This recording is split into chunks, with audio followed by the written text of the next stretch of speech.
Yes, you asked me a right question, and it's a very beautiful question. Can mindfulness and meditation help in improving the sleep and or inducing a deep sleep? I would rather put in that way. And I remind myself last year I was giving a class and a person came who claimed that he did not sleep for 1 week. Normally, which is not possible. I didn't say anything. I said, "Oh, come on." So I instantly customized the practices of meditation that included some breathing and the step that leads to Yoga-Nidra. And it was surprising to me that after 20 minutes he started snoring. And then I started working on many people that how to help people to induce sleep through customized meditation practices. So in this series, we will talk a lot about meditation and will give you the practical tips. Sleep disturbance may cause anxiety, depression, anger, agitation. It adversely affects our cardiovascular system too. Some 60 million Americans have sleep problems. The conventional approaches may make the condition worse. On the other hand, the great masters of meditation have shown how they reduce the hours of the sleep without any side effect. Recently, I was reading an article by Willoughby Breton. She is a clinical psychologist, research scientist in the Brown University. So she writes in her article, I quote, "Does meditation improve depression by improving sleep?" Being a clinical psychologist, she says, with an interest in both depression and sleep, I have spent the last several years investigating whether meditation-related improvements might be mediated by improvements in sleep. The idea seemed obvious. Poor sleep is a symptom of depression, and it is also a risk factor for developing depression or relapsing. Meditation techniques, including mindfulness, have been found to calm the sympathetic nervous system, fight or flight response, and decrease worry and rumination, all things that interfere with a good sleep. But does meditation improve sleep? And my first thought was of course, unquote. Let us understand how this mindfulness or meditation practices can help us to induce deep sleep. We have to understand the fundamental principle before we can customize the practices for people.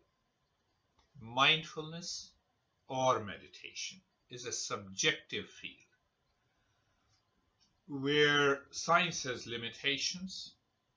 Eastern psychology deals with the subjective states of the consciousness, claims to transcend the mind. What about sleep? Sleep as a state also transcends the waking and the dream states of the consciousness.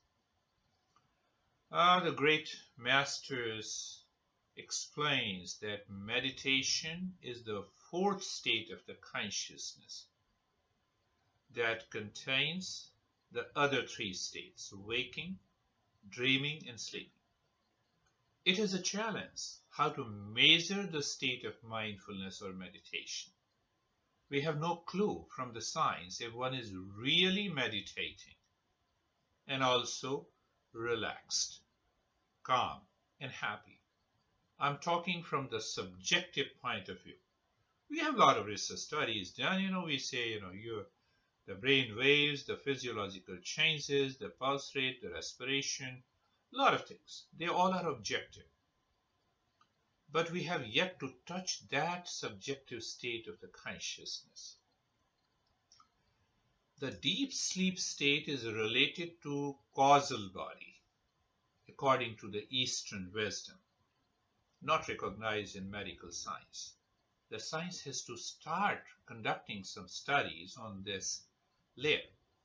The causal body is the reservoir of unconsciousness. It is also a state when one is totally disconnected from the external world. In that state, the person is in deep sleep.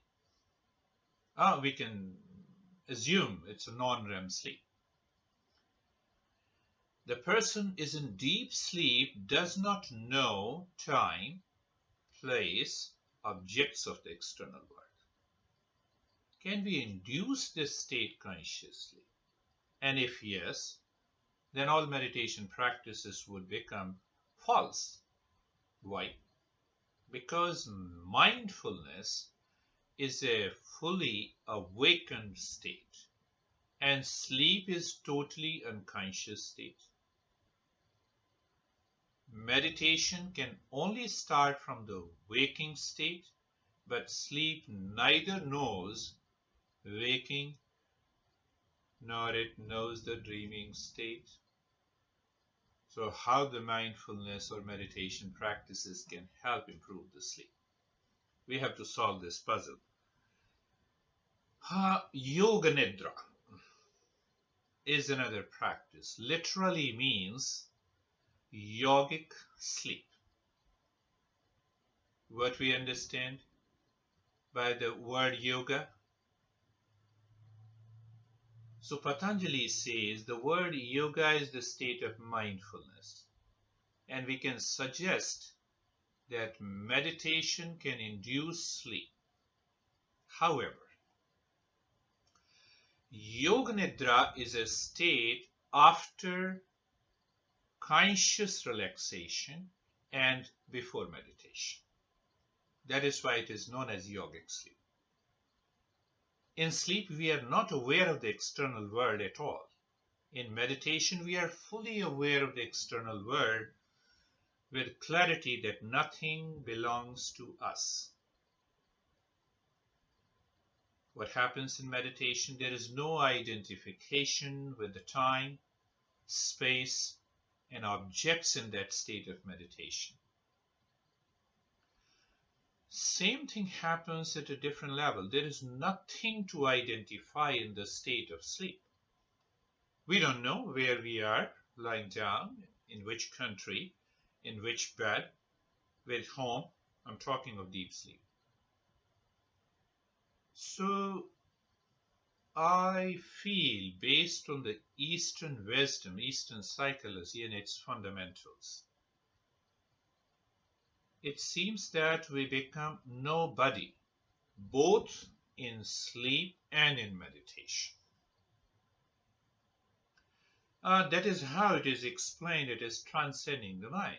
In meditative state, we are extraordinarily awake to both subjective and objective reality. Again, in sleep, we are neither awake to the external world nor to the subjective reality. Somewhere in between. So we are somewhere in between. What is that state? So many scientists call it as a sleep wakefulness. I can assume this may be Yoga-Nidra. Then the question comes how to practice it to improve sleep. Simple way. From that fundamentals, when we are deeply relaxed, there is a right perception of the things, people, and relations around us. The mind seems to be clear.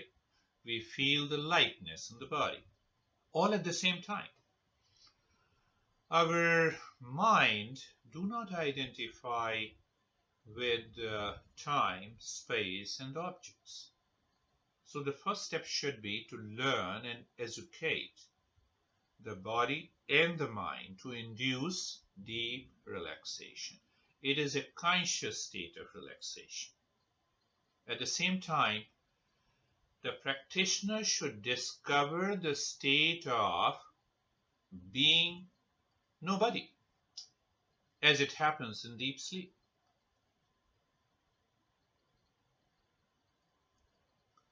The state of the conscious rest and relaxation can be achieved by regular practice.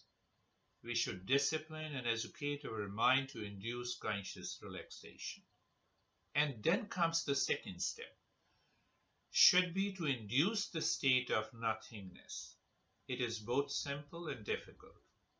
It is simple because when we enter the dark room, for example, our mind instantly perceives darkness associated with nothingness. Why it happens? It happens because the mind does not perceive any object through the senses except the darkness. Can I say that the mind at that moment is not divided in that state for a moment? There is also a sense of forgetfulness about our own self. That is why when you enter into a dark room and I ask you, who is there? No one, sir. You are there. We forget. So when there is no object to perceive, mind for a moment forgets the subjective self. This is like the state of deep sleep. Many students share their experiences of sleep during meditation to me. This is more or less the state of Yoga-Nidra. And I have tried these practices, combining both the 4-step relaxation followed by the steps leading to Yoga-Nidra. Why with certainty I'm saying this? Because the Eastern wisdom aims at discovering the subjective reality. The science has yet to enter into that area. So what happens in meditation? We rise in consciousness, and in sleep we fall in consciousness. Simple. The waking mind can neither enter the meditative state, nor can it find the state of sleep, waking mind. So mind is absent in both the states of meditation and sleep. And that is where the Yoga-Nidra lies.